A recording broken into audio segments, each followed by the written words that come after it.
मेरा पति एक डॉक्टर था और मुझे रोज एक गोरा होने के लिए रोजाना इंजेक्शन लगाता था, जिसमें मेरे पेट में बहुत दर्द होता था। एक रात मैंने इंजेक्शन बदल दिया। मैंने उस रात सोने का बहाना किया। फिर जो मेरे पति ने जो मेरे साथ किया, ऐसा दुश्मन भी नहीं कर सकता, क्योंकि मेरा पति मेरे साथ। अंकल और आंटी का बेटा अनीश अमेरिका से डॉक्टरी पढ़ के आया तो पूरे खानदान में धूम मच गई थी। हर पार्टी में, हर शादी में, हर जगह सिर्फ शांति आंटी के बेटे की बात होती थी। हर औरत की इच्छा थी कि अनीश उनकी बेटी को पसंद करे, और हर लड़की भी यही चाहती थी कि उसकी शादी डॉक्टर अनीश से हो जाए। जब से अनीश वापस आया था, तब से मोहल्लों की लड़कियों का पार्लर के चक्कर काटना ज़्यादा हो गए थे। हर हफ्ते जाकर फैशन करवाना उनकी ज़िंदगी का हिस्सा बन गया था। अनीश न सिर्फ डॉक्टरी पढ़कर आया था, बल्कि उसने यहाँ आकर बहुत बड़ा क्लिनिक भी खोल दिया था। अभी तो यह उसके काम की शुरुआत हुई थी। वो आगे कितना पैसा कमा सकता था, इसका अंदाज़ा लगाना बहुत आसान था। हमारे ख़ानदान में सिर्फ मैं एक लड़की थी जो अनीश से शादी के सपने नहीं देख रही थी। इसलिए नहीं कि मुझे उसमें कोई दिलचस्पी नहीं थी, बल्कि इसलिए क्योंकि मुझे मालूम था कि वह कभी भी मेरा नहीं हो सकता, और ना ही वो मेरे बारे में सोचता होगा, क्योंकि मैं एक सांवली सी लड़की थी। मेरी आंखें बहुत खूबसूरत थी। मैं लंबी भी थी, लेकिन सांवले रंग ने मेरी खूबसूरती पर जंग लगा दिया था। वो भला क्यों मेरे ख़ानदान की गोरी चिट्टी लड़कियों को छोड़कर मुझसे शादी करेगा? जो चीज़ मुमकिन ही नहीं थी, उसको सोच सोच कर मैं खुद को हल्का नहीं करना चाहती थी। ख़ानदान की बाकी लड़कियां मुझसे ज़्यादा पढ़ी लिखी थी, पैसे वाली भी थी। हम लोग थे जो मिडिल क्लास में आते थे। हम इतने गरीब तो नहीं थे, लेकिन दूसरों के मुकाबले में थोड़े कम पैसे वाले थे। एक दिन मेरी तबीयत कुछ ख़राब हुई। मुझे महसूस हो रहा था कि मेरा ब्लड प्रेशर लो हो गया है। मैंने अपनी माँ से कहा कि मेरी तबीयत ख़राब है, मुझे डॉक्टर के पास जाना है। तो मेरी माँ मुझे अनीश के क्लिनिक में ले गई। मैंने अपनी माँ से कहा कि आप मुझे यहाँ क्यों लाई हैं? आप अच्छी तरह से जानती हैं कि उनकी फ़ीस बहुत ज़्यादा है। मेरी माँ ने कहा कि मैं पैसे साथ लेकर आई हूँ। मेरा उद्देश्य सिर्फ इतना है कि इसी बहाने अनीश तुम्हें एक नज़र देख ले। क्या पता तुम उसको पसंद आ जाओ। अपनी माँ की बात सुनकर तो मैं हैरान हो गई थी। वो इतना दूर का सोच रही थी, और मैंने सोचा था कि नहीं। मैंने मम्मी से कहा कि हम किसी दूसरे क्लिनिक में चलते हैं, लेकिन मम्मी हट कर ली थी कि यहाँ से ही ब्लड प्रेशर चेक करवाना है। जब हम लोग अंदर गए तो मेरी मम्मी ने अपना परिचय करवाया कि वो अनीश के पापा के दोस्त की पत्नी है। यह सुनकर अनीश को याद आ गया। उन्होंने कहा कि जी, मैंने आपको पहचान लिया है। मेरी याददाश्त बहुत अच्छी है। फिर मेरी माँ ने मेरी परिचय करवाया कि मेरी बेटी है। इसकी तबीयत कुछ ठीक नहीं थी। अनीश ने एक नज़र मुझे देखा और फिर मेरा ब्लड प्रेशर चेक करने लगा।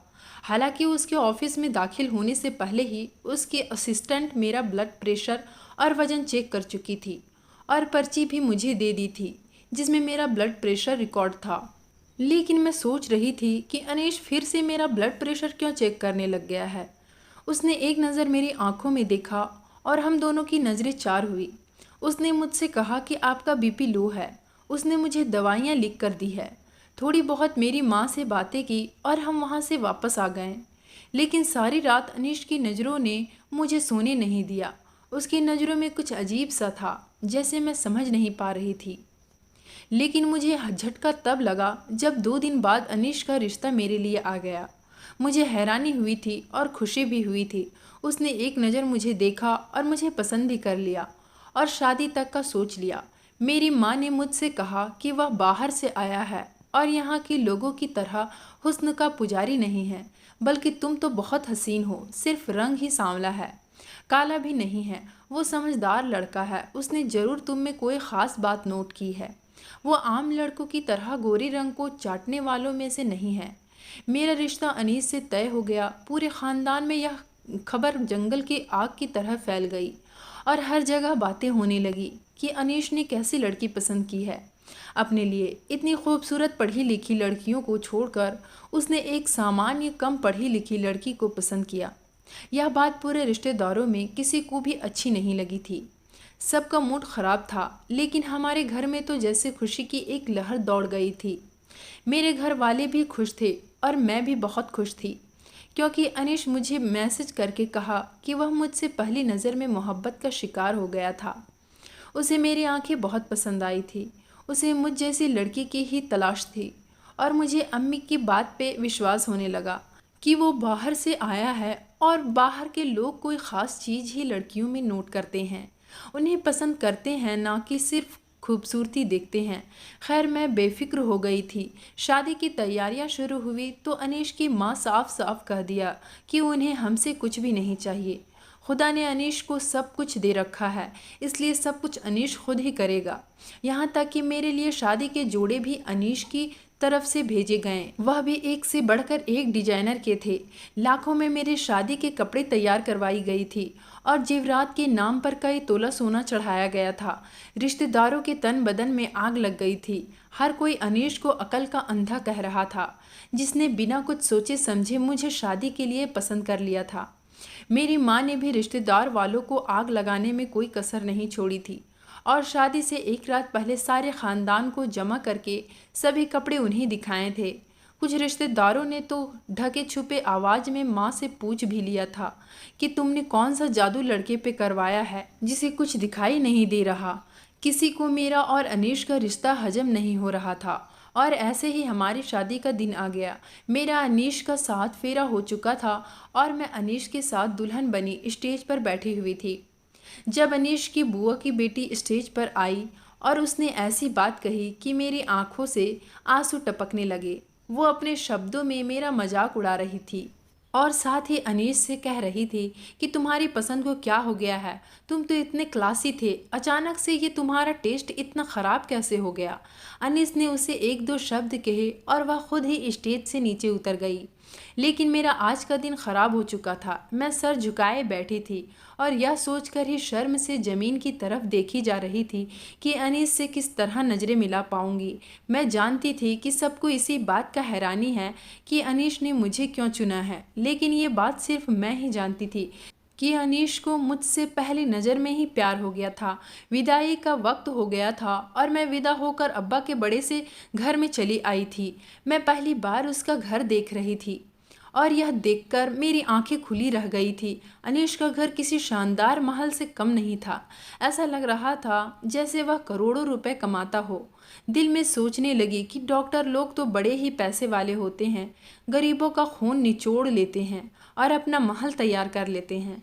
लेकिन ये तो मुझे बहुत बाद में पता चला कि ये महल कैसे बना हुआ था। मुझे मेरी सास यानी अनीश की माँ ने अनीश के कमरे में बिठा दिया। अनीश की बुआ की बेटी की बातें अभी तक मेरे अंदर गूंज रहे थे और मेरे अंदर एक आग सी जल रही थी। कमरे में एसी की ठंडक होने के बावजूद भी मुझे अपना सर सुलगता हुआ महसूस हो रहा था। भगवान ने मेरी किस्मत कितनी रोशन लिखी थी कि अनीश मेरा हमसफ़र बन गया था। लेकिन मेरे चेहरे की कालिक ने इस खुशी को भी कम कर दिया था। थोड़ी ही देर बाद अनीश कमरे में चला आया और मेरा चेहरा देखते ही मेरे अंदर का बात समझ गया। क्या बात है रोशनी, तुम क्या अभी तक खुशबू की बात को लेकर बैठी हो? मैं एक नज़र से अनीश की तरफ देखा तो वह कहने लगे, मोहब्बत ऐसी ही होती है, महबूब के बिना कहे उसकी हर बात समझ आ जाती है। अनीश की लहजे में मोहब्बत की छन्नी घुली हुई थी और मैं अपनी खुशनसीबी पर दिल ही दिल में खुश हो रही थी। तुम फिक्र ना करो रोशनी, तुम्हारी ज़िंदगी की ये परेशानी मैं जल्दी दूर कर दूंगा। कोई तुम्हारे रंग को लेकर तुम्हें कमज़ोर नहीं समझेगा। आजकल तो इतने इलाज आ गए हैं कि कुछ इंजेक्शन से ही तुम्हारा रंग निखर जाएगा। मुझे तो तुम्हारा सांवला रंग ही अच्छा लगता है, लेकिन मैं तुम्हारी आंखों में आंसू नहीं देख सकता। इसलिए मैंने सोच लिया है कि मैं रंग गोरा करने वाले इंजेक्शन के जरिए तुम्हें दूसरी लड़कियों की तरफ हसीन बना दूंगा। मैंने अनीश की तरफ देखा, क्या ये मुमकिन है कि मेरा रंग भी निखर कर दूसरी लड़कियों की तरह गोरा हो जाएगा? अनीश मुस्कुरा कर कहने लगा, यह दौर अलग है, अब कुछ भी नामुमकिन है।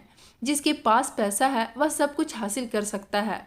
लोग तो सर्जरी के जरिए अपने नाखुश तक बदलवा लेते हैं, तुम्हारा तो सिर्फ रंग गोरा करना है। अनीश ने मुझसे वादा कर लिया कि वो अगले दिन से ही मेरा इलाज शुरू कर देगा। मैं ख्याल ही ख्यालों में खुद को खुशबू से कहीं ज़्यादा हसीन महसूस कर रही थी। वो जो मुझे मेरे पति की नज़रों में गिराना चाहती थी, मैं अब उससे बदला लेना चाहती थी। अनीश ने बहुत अच्छे से मुझे अपना लिया था और उसका साथ पाकर मैं बहुत खुश थी। अनीश से मिलकर ऐसा लगता ही नहीं था जैसे वह अमेरिका से पढ़कर आया है।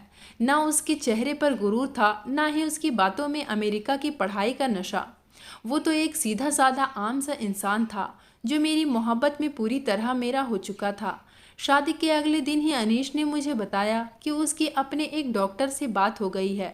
मुझे रोज रात को एक गोरा होने वाला इंजेक्शन लगेगा और एक हफ्ते में ही फर्क दिखने लग जाएगा।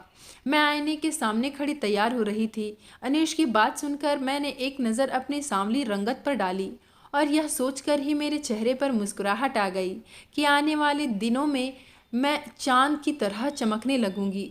अनीश धीरे से मेरे करीब आया और मुझे बाहों में भरते हुए मुझसे वादा लिया कि मैं इस इलाज के बारे में किसी को कुछ नहीं बताऊंगी। वो नहीं चाहता कि लोग तरह तरह की बातें बनाकर मेरा दिल दुखाए। मैंने यह बात से वादा कर लिया था कि मैं किसी को भी इलाज के बारे में कुछ नहीं बताऊंगी। और अनीश ने उसी रात मुझे पहला इंजेक्शन लगा दिया। इंजेक्शन लगाते ही थोड़ी देर बाद मुझे नींद आ गई और फिर जब सुबह मेरी आँख खोली तो मेरे पेट में बहुत दर्द हो रहा था। मुझे समझ नहीं आ रहा था कि दर्द क्यों हो रहा है, लेकिन इस दर्द ने मुझे परेशान करके रख दिया था। मैंने अनीश को बताया तो वो कहने लगे कि हर चीज़ का एक साइड इफ़ेक्ट होता है और शायद इंजेक्शन से तुम्हें दर्द हो रहा है।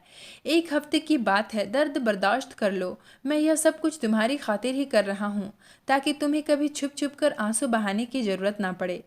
तुम ही सोचो, जब तुम्हारे बच्चे होंगे तो तुम्हें इस चीज़ का एहसास और भी ज़्यादा होने लगेगा। अनिश की बात सुनकर मैं खामोश हो गई। वो ठीक ही तो कह रहा था। अगर दुनिया वालों की तरह हमारे बच्चे भी मेरी रंगत का मजाक उड़ाते तो मैं क्या करती। शादी के बाद औरत की एक ही कमजोरी होती है और वो होती है उसके बच्चे। अनीश ने इसी बात का फ़ायदा उठाया था। बच्चे के नाम पर मैं हर दर्द सहने को तैयार थी। और अगली रात भी जब अनीश ने मुझे इंजेक्शन लगाया तो थोड़ी ही देर के बाद मैं गहरी नींद सो चुकी थी और सुबह एक बार फिर पेट के दर्द से तड़प रही थी। ये दर्द मेरी बर्दाश्त से बाहर होता जा रहा था, लेकिन मैं किसी से इस बारे में बात भी नहीं कर सकती थी क्योंकि अनीश ये इलाज सबसे छुप के कर रहा था। मैं सारा दिन पेट के दर्द से तड़पती रही और अपने कमरे में बंद रही।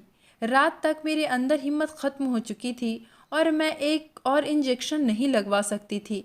मैंने सोचा अगर एक दिन इंजेक्शन ना लगवाऊं तो शायद इतना फ़र्क नहीं पड़ेगा, लेकिन अनीश को कहीं बुरा ना लग जाए। ये सोचकर मैंने खुद चुपके से इंजेक्शन बदल दिया और ताकत का इंजेक्शन रख दिया। अनीश ने मुझे इंजेक्शन लगा दिया और मैं आंखें बंद करके लेट गई, जैसे मैं बहुत ही गहरी नींद सो गई हूँ। उसके बाद जो कुछ अनीश ने मेरे साथ किया, मेरी रूह कांप गई कि ऐसा कोई किसी दुश्मन के साथ भी नहीं कर सकता। जबकि मैं तो अनीश की पत्नी थी।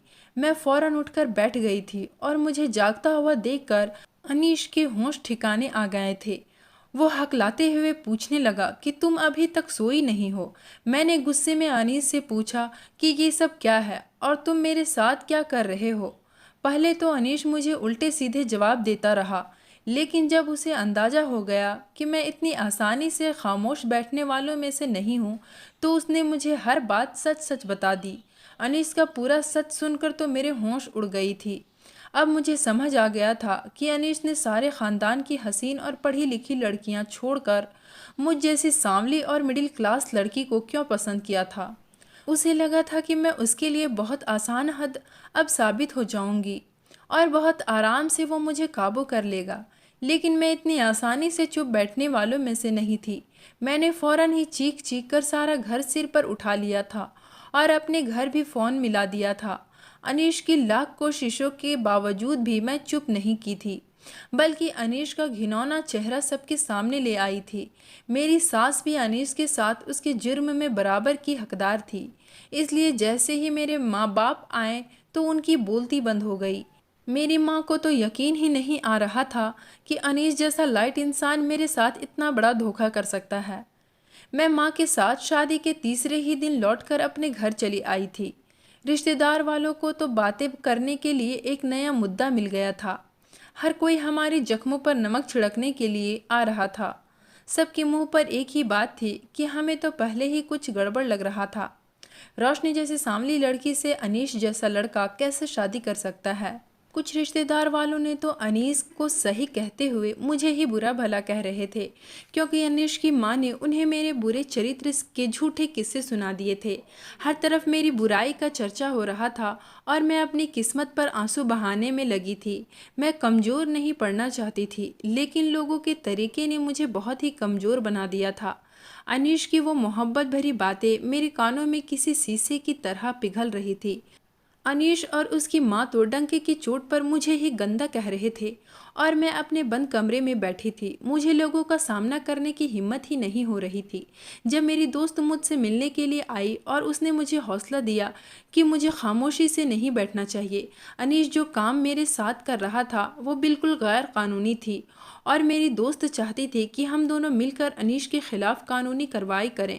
उसका पति वकील था और वो दोनों मेरा साथ देना चाहते थे। अपनी दोस्त की बात सुनकर मैंने फौरन हाँ कर दिया कि मैं अनीश जैसे इंसान के खिलाफ जरूर कदम उठाऊंगी। लेकिन जैसे ही माँ को मेरे इरादे का पता चला, माँ ने साफ मना कर दिया कि हम जैसे इज्जतदार लोग कोर्ट कचहरी के चक्कर नहीं लगा सकते। इसलिए तो हम जैसे लोग अनीश जैसे लोगों के लिए आसान खिलौना साबित होते हैं। मैं गुस्से में माँ को 4 बात सुना डाली। जब तक हम जुर्मों के खिलाफ खड़े नहीं होंगे, ये हमारे साथ जुल्म करते ही रहेंगे और मैं गलत करने वालों को उनके अंजाम तक जरूर पहुंचाऊंगी। मैं अनीश के खिलाफ केस करूंगी।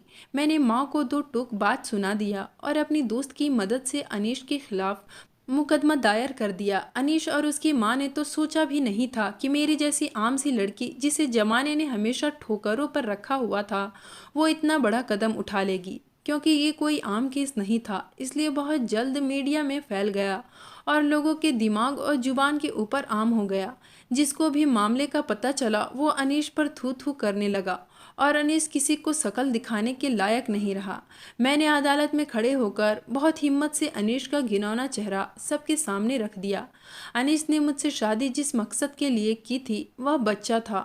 अनीश अमेरिका में किसी मॉडल से शादी कर चुका था और वह उससे मोहब्बत करता था, लेकिन वह मॉडल अपनी फिटनेस को ख़राब नहीं करना चाहती थी और अनीस को बच्चा चाहिए था और इसी मकसद के लिए अनीश अमेरिका से अपने देश आया था। वो अपनी पहली पत्नी से ही बच्चा चाहता था, इसलिए उसने जानबूझकर मुझ जैसी सांवली सालोनी और गरीब लड़की से शादी की। उसे लगा था कि मैं उसकी दी हुई खुशियां देकर पागल हो जाऊंगी। उसकी मोहब्बत भरी बातों से मैं पूरी तरह उसके जाल में फंसी रहूंगी और उसका सच जानने की कोशिश ही नहीं करूंगी। लेकिन जिस रात मैंने इंजेक्शन बदलकर सोने का ड्रामा किया, उस रात ये सच्चाई मेरे सामने आई। दरअसल वो मुझे इस बात के लिए इस्तेमाल करना चाहता था कि उसे बच्चा तो अपनी पहली पत्नी से ही चाहिए थी, लेकिन उस बच्चे के लिए वह मेरा जिस्म इस्तेमाल करना चाहता था। वो एक पूरे तरीके से अपना और अपनी पत्नी के बच्चे को मेरे जिस्म के अंदर तैयार करना चाहता था, ताकि बच्चा मेरे से पैदा हो और जब वह बच्चा पैदा हो जाता तो वो दोनों उसे लेकर दोबारा अमेरिका चले जाते। इस तरह ना ही उसकी पत्नी की मॉडलिंग पर कोई असर पड़ता और ना ही उन्हें किसी और का बच्चा गोद लेना पड़ता। जिस दिन मैं बीपी चेक करवाने अपनी माँ के साथ अनीश के क्लिनिक गई थी, उसी दिन उसके जहन में यह बात बैठ गई थी कि मैं ही वो लड़की हूँ जो उसके बच्चे को अपने जिस्म में पाल सकती हूँ। इसलिए वो बार बार मेरा बीपी चेक करता और मेरी खुराक का ख्याल रखता।